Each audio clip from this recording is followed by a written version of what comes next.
there's a guy in the transfer portal who makes a ton of sense for Oregon.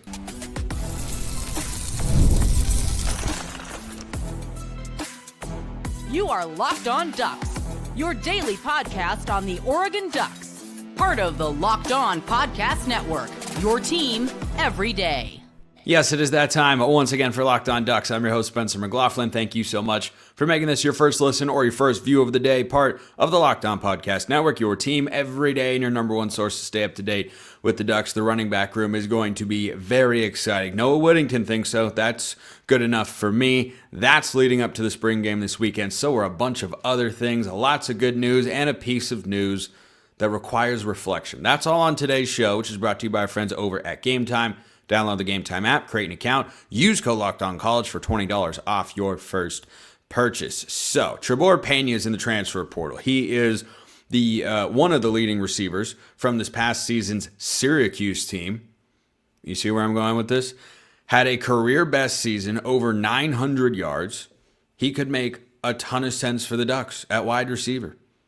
He really could. He could make lots of sense. He would be a perfect fit because Oregon has his former wide receivers coach, Ross Douglas, who just helped to orchestrate the most productive passing offense in all of college football with Kyle McCord at quarterback. Trebor Pena was at the center of all of that. It would be a perfect situation to bring him in the portal if Oregon didn't already have an awesome wide receiver room. I talked about this position group last week on the show.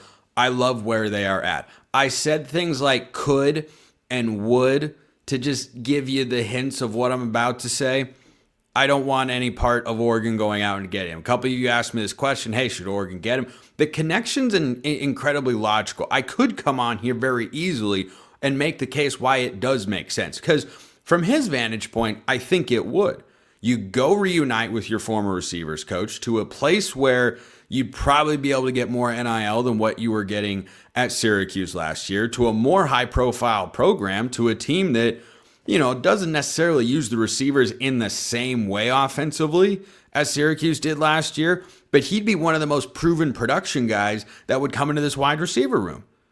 You'd have somebody who just at a Power 4 level put up 900 yards. Who in Oregon's receiver room has done that? Answer, nobody. Zero guys. Zero guy. No, Evan Stewart has not done that.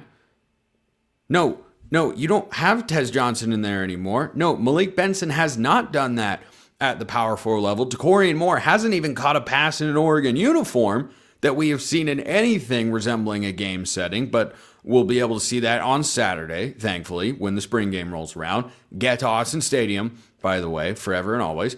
But there is no...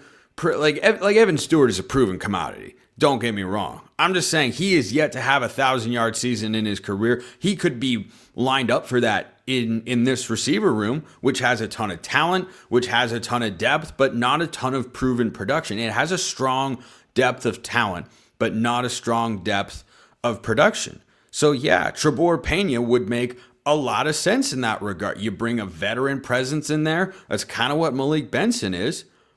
And maybe if you could go back in time, would you bring in Pena if he'd been available in the portal when Malik Benson was out of the Ducks? Maybe you would. Maybe you would, because that's a guy who's played in the same conference Benson just did and had a far more productive season. Now, he was in a much better offense, in a better situation. Florida State was the worst Power 4 football team in the country, which is not something a lot of people saw coming, but that's how it worked out to be down there for the Seminoles and Mike Norvell, who Dan Lanning coached under once upon a time. Anyway, so from those vantage points, it would make sense. I could very easily come on here and argue that. Two principal reasons why I say no. Reason number one, he is transferring from Syracuse because as his head coach, Fran Brown, who's awesome, by the way, that is a rising star in the coaching field in college football. He came out and said Pena went to them and was asking for something in the $2 million range. And I'm going, whoa.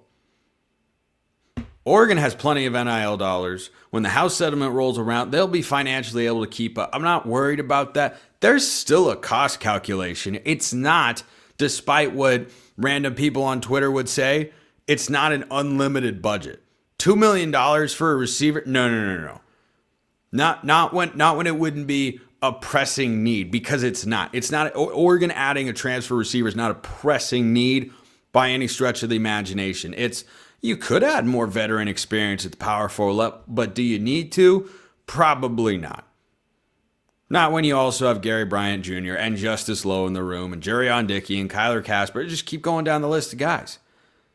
The lineup of talent is really, really good. Again, shout out Junior Adams. I look forward to seeing what Ross Douglas can do with this group, because he has got a lot to work with, more than what he even had at Syracuse a year ago. They had, I think Jackson Meeks was the guy who transferred from Georgia. It came with him because he was the receivers coach there.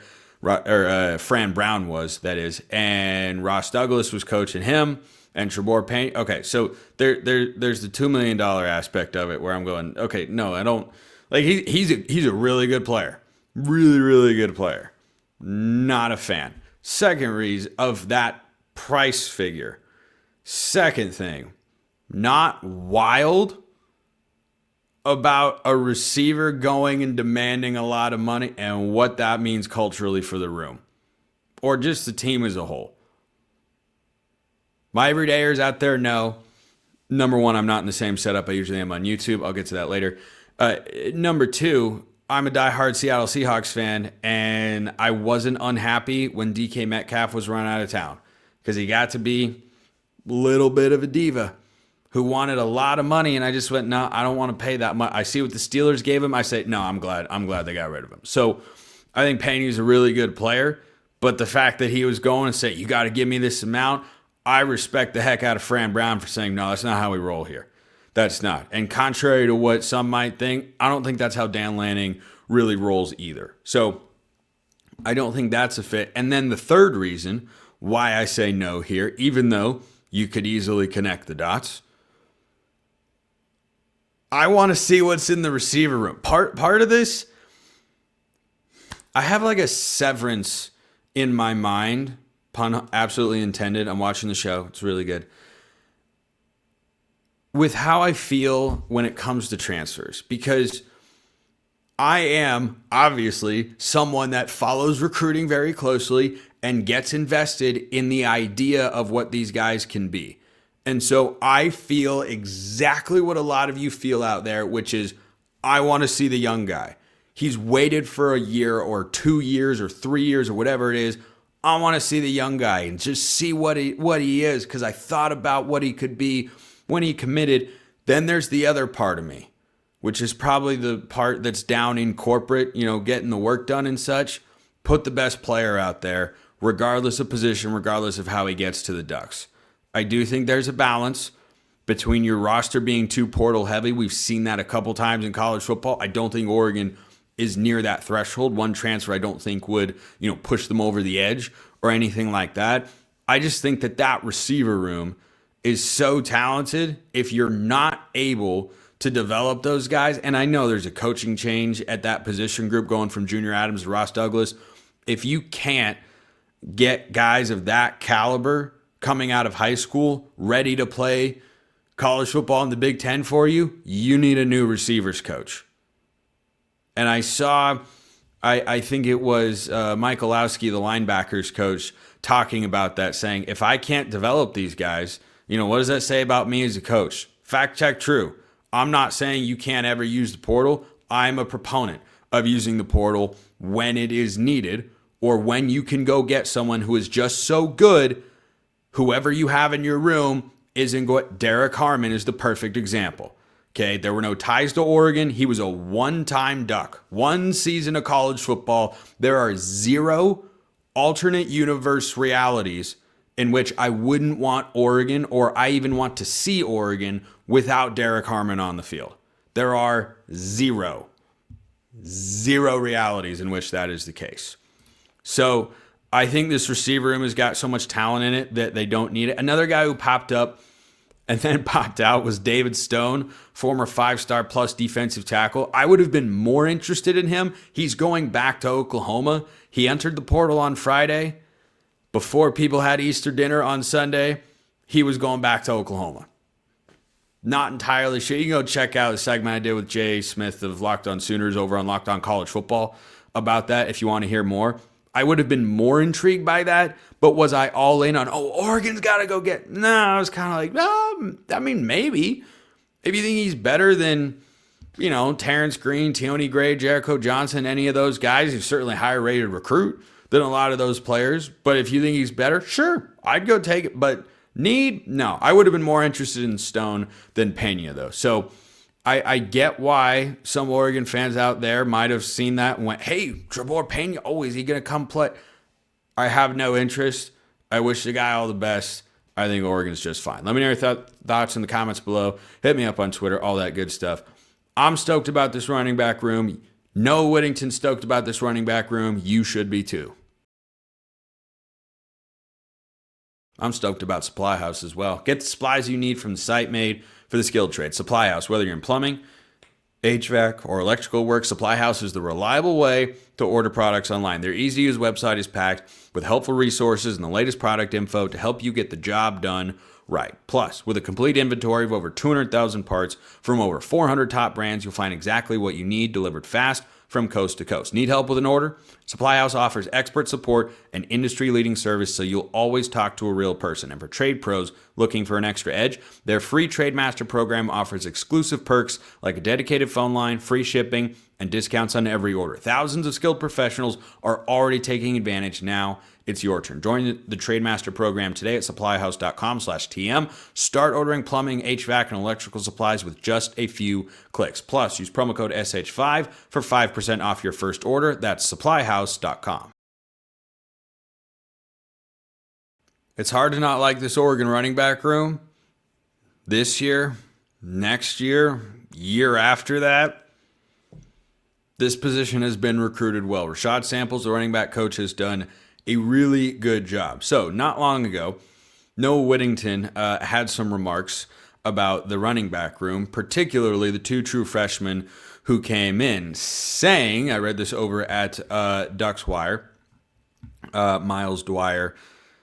I didn't know that. I forgot that was the name of the guy. He was reporting, and the quote was, quote, Jordan Davison is a force to be reckoned with. He's a downhill runner. He's a little heavy, but he's not slow. With that much mass and speed, it creates a lot of power. He's going to cause a lot of problems with D'Air Hill. He just got here, but just seeing his ability to jump cut and his speed, we were doing some drills the other day, and I was like, you've got to learn how to control that. It's his superpower because he's just so fast. In the future, it's going to be like his superpower because he's going to be that home run hitter. If he gets loose, he's gone. And quote, that is from the Ducks' number 2 running back, who amazingly, stay with me here, folks. Noah Whittington is going into his 4th year as an Oregon Duck, which doesn't feel right, but it is. He was on that 2022 first edition Dan Lanning team with Bucky Irving, who had come over from Minnesota. And then they recruited Jordan James in the 23 cycle.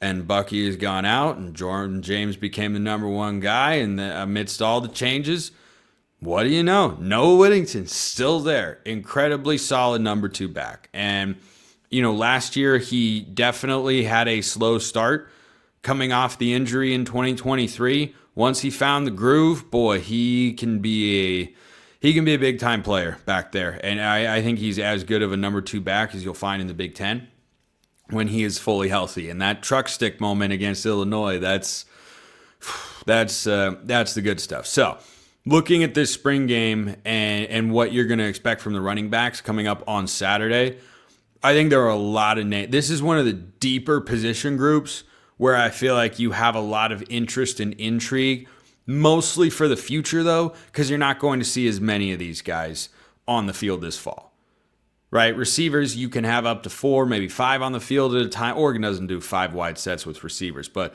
you could have 4 on the field. You'll see 4 or 5 probably rotate throughout the year. Defensive backs, you're going to see anywhere 5, maybe 6 or 7 guys. It's been 6 the last couple of years. Maybe a 7th works his way into the fold. You never know. Linebackers, you're going to see 3 or 4. Running backs, you're going to see 2. This has become a hallmark of the Dan Lanning era. Aside from his first year, where we saw more Whittington and Sean Dollars and Byron Cardwell a little at the start of the year. He's in the transfer portal, by the way. He's leaving Cal. He's one of 5 running backs to leave the Golden Bears. Just throwing that out there because it's wild. Like, could you imagine if 5 of these players transferred from Oregon? I wouldn't know what to do with myself except give you a bunch of content, of course. So, going into this Saturday, you've got Mekhi Hughes in the room, Noah Whittington, Jordan Davison, and De'Ara Hill, the true freshmen. Then you have Dink Riggs, Jay Harris, and Jaden Lamar. Those are the guys. And that's a deep lineup of guys. I fully expect Mekhi Hughes to start, the Tulane transfer, who is brothers with Naeem Offord. I can't wait. The moment those two are on the field, within a 5-minute time window, it won't even have to be that hard. We're going to hear about it. But so get used to it now. I'm getting you guys loose and ready for it in April. Get ready. That brotherly connection, it's coming. We're going to get pictures from childhood where they've got a football that's bigger than them, throwing it in the driveway or the backyard. It's all going to arrive. Get ready for it, guys. We're Oregon fans. That's just the way it goes. So I expect Whittington to again be the number 2 guy behind him. Maybe this is a year we see. Certainly the depth and talent is there for a third running back to be in the fold.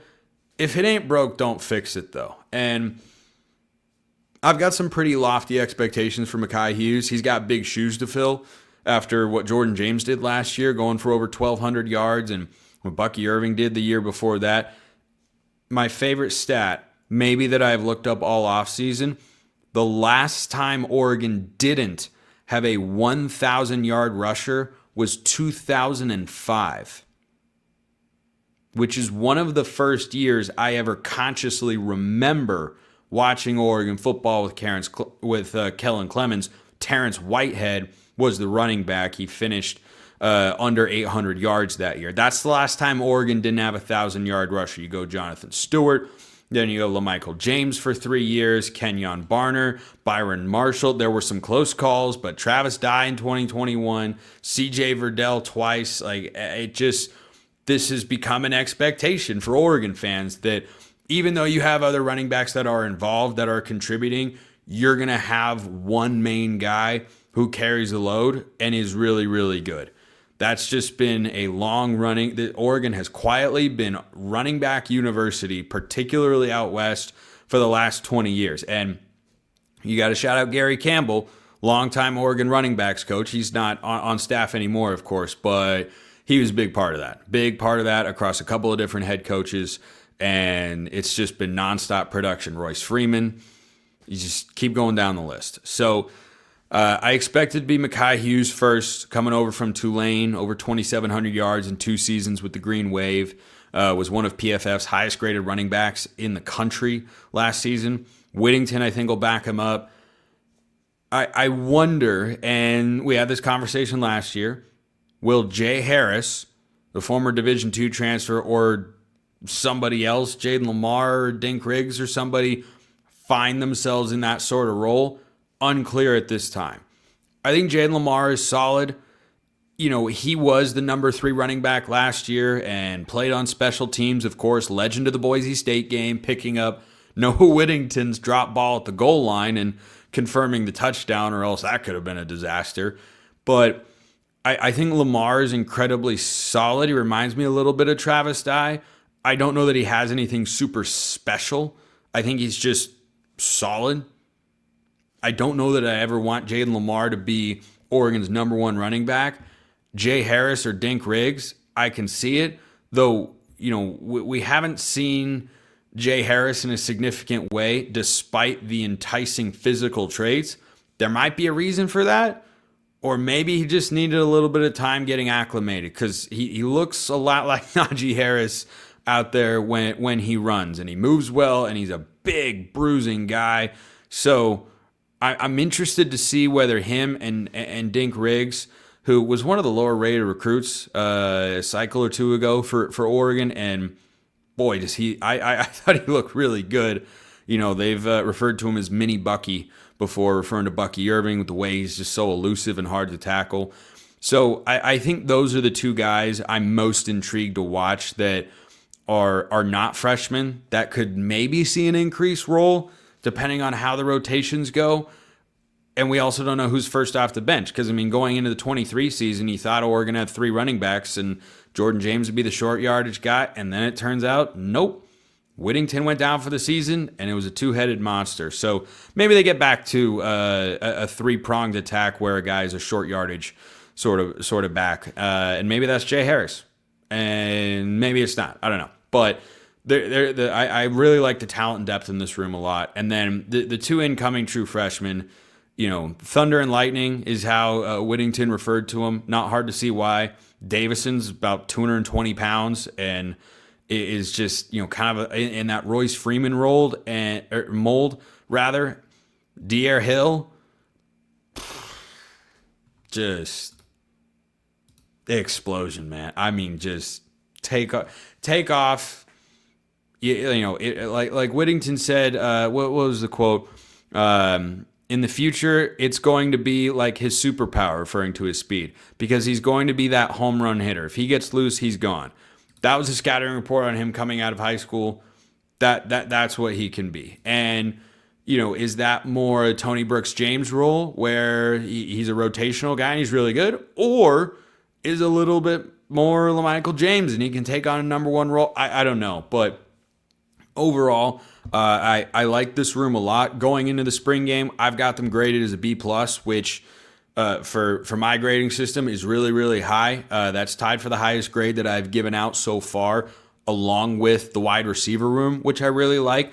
And we'll see if I give out the same grades or if it goes higher or lower after the spring game based on how each of these position groups look. But I like this running back room. The depth is there. Talent is there. I think they can survive an injury if, God forbid that comes about.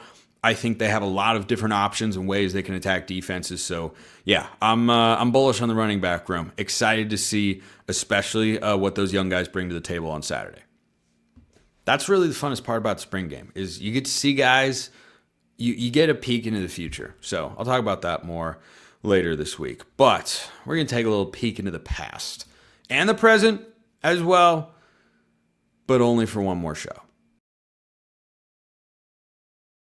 First, this episode brought to you by Game Time. There's nothing like the atmosphere of an NBA playoff game. Every bucket, every defensive stop, every moment feels huge. It's electric in the arena. And with Game Time, you can be part of it without the stress of last-minute ticket hunting. Game Time makes it fast and easy to get playoff tickets, even when demand is sky high. Prices on the app actually go down as tip-off gets closer, and their last-minute deals can save you up to 60%. I have used Game Time multiple times, no pun intended, to go see events. And guess what?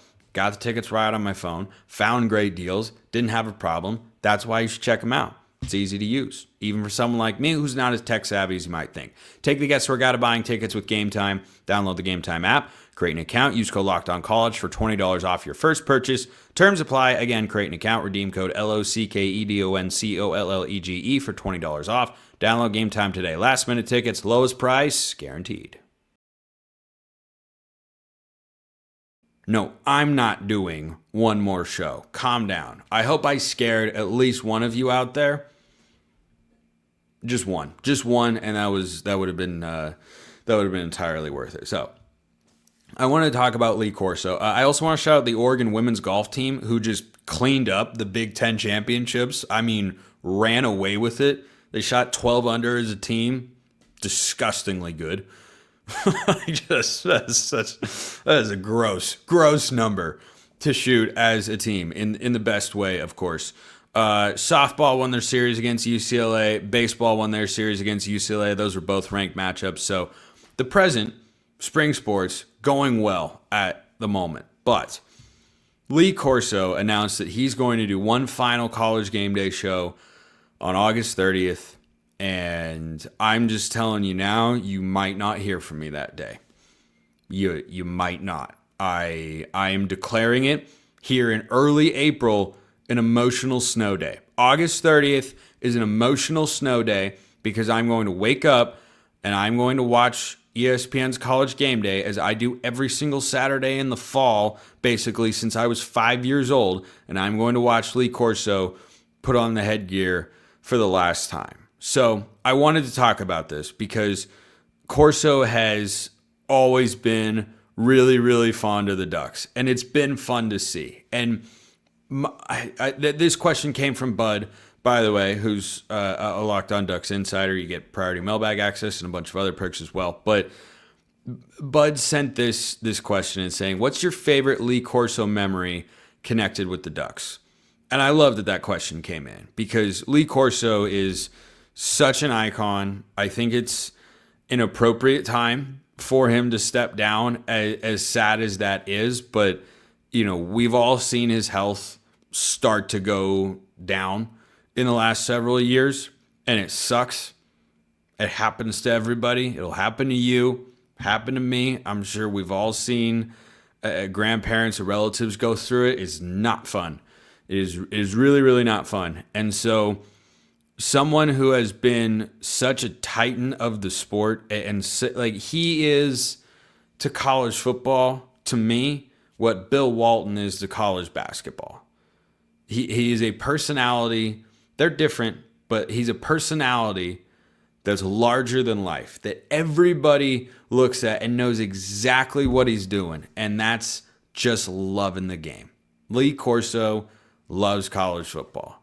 For him to have coached as long as he did in the sport and to be more well known for his broadcasting ventures is a testament to how deeply he connected with the entire fan base. And what he brought to the table more than anything was a marker, a moment, a sight, something that made crowds go crazy or boo him or whatever. Like the headgear is the de facto. In golf, there's a tournament format called a shotgun start. Everyone goes out to a hole, so you have someone starting on all 18 holes. And, back in the old days, they'd fire an actual shotgun in the air, and that was your sign to start playing.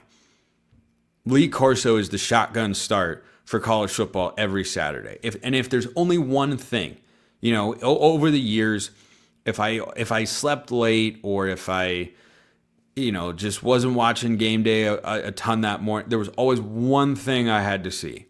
What did Corso do with the headgear? There are not a lot of traditions like that in all of sport. And at a time where tradition and history in college football or college athletics are done away with, I find myself holding on even tighter to those things that are the same. And Corso's headgear has not always been there in the last several years because he hasn't always been feeling really well. But to answer your question, Bud, my favorite Lee Corso memory connected with the Ducks isn't a particular moment. My connection with Oregon really started, it began originally in the Kellen Clemens era. That's the first Oregon quarterback I remember watching.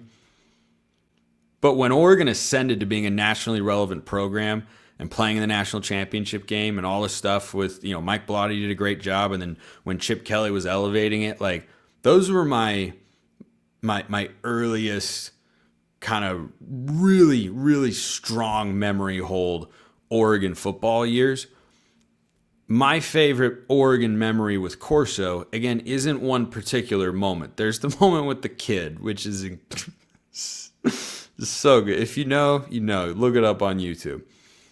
And Corso's got a bunch of great, hilarious moments. But it's that as Oregon was ascending, one thing I always remember Oregon fighting for a lot, that they don't have to as much anymore because they've been, a tier 1 program in the sport for so long, is they were fighting for national attention and respect. And Corso always gave it to the Ducks.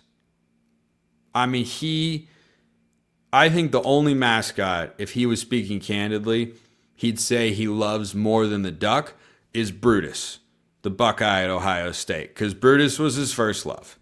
And he says that, and I get it. Like, I think the Duck is his second favorite mascot out there. And that he always showed Oregon and the Ducks the love from a position of power and influence and just cultural significance in the sport was awesome. It was awesome. And I will always love Coach Corso for that. And I will definitely I will definitely miss him. And as I said, August 30th, emotional snow day, calling it now. You will not hear from, you can send me all the questions you want. I don't care if you're a Locked On Ducks insider or not. You will not hear from me for that day, because it will be a crystallization of how old I am and how detached I am from my childhood. So I'll get out of here on this question from Blazer Duck. On that subject, Spencer, Lee Corso announced he'll retire from College GameDay after the first week of 2025. I know for a fact that GameDay will let Corso decide where they go for week 1 to send him off the way he wants. What are the chances he picks Oregon week 1? Corso loves Oregon, and his best friend is the Duck. Second best friend, maybe. Eugene would give Corso the biggest retirement party of all time. Imagine what that would look like. Yeah, it'd be great. It'd be pretty great. I still bet he would go to Columbus. I think he's going to want to go where the best game is, which is probably Notre Dame at Miami. Probably. There's also, I think Texas, Ohio State. I bump the table way too often when I do these shows. Yeah, Texas at Ohio State is August 30th.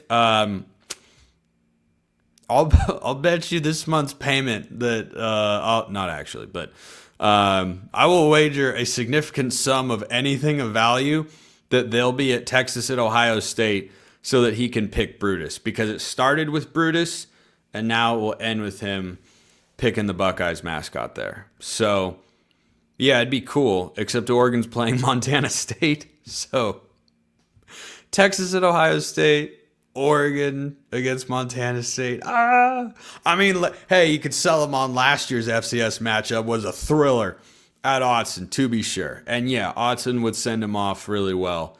But, they did that last year. I don't think he actually made it for game day, unfortunately, in Eugene. But every time he gets there, he always gets love from the fans, and he should. But they'll be at Texas at Ohio State. They should. He will pick Brutus, and then everyone will be sad. And that's just the way it is. So I got to get you out of here on that, because that's all for today's show. Appreciate everyone listening. I'll see you next time. Till then, hope you have a wonderful rest of your day, and go Ducks.